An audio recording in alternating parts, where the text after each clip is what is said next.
خبر شامل کرتے ہیں عارف والا سے۔ ہمارے بیورو چیف مزمل اکبر مصطفی کی رپورٹ کے مطابق عارف والا انجمن طلبہ اسلام ATI کے زیر اہتمام 5 فروری یوم یکجہتی کشمیر کے حوالے سے ریلی نکالی گئی۔ ریلی پیر خالد چشتی پیٹرولیم سے شروع ہو کر بھنڈارا پیٹرولیم سے ہوتی ہوئی مین چوک پر اختتام پذیر ہوئی۔ عارف والا ریلی کی قیادت خان قمر الزمان آکو کا سابق رکن مشاورت ATI پاکستان نے کی۔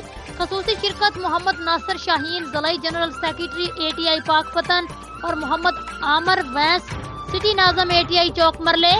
عارف والا ریلی میں خصوصی احمد عابد عاشق مہار SHO تھانہ قبولہ، میاں حاجی ریاض احمد وٹو صدر انجمن تاجران چوک مرلے کے بھائی میاں حاجی ارشد جاوید وٹو، جماعت اہل سنت کی طرف سے نمائندگی حضرت مولانا قاری محمد اسلم نوشاہی نے کی۔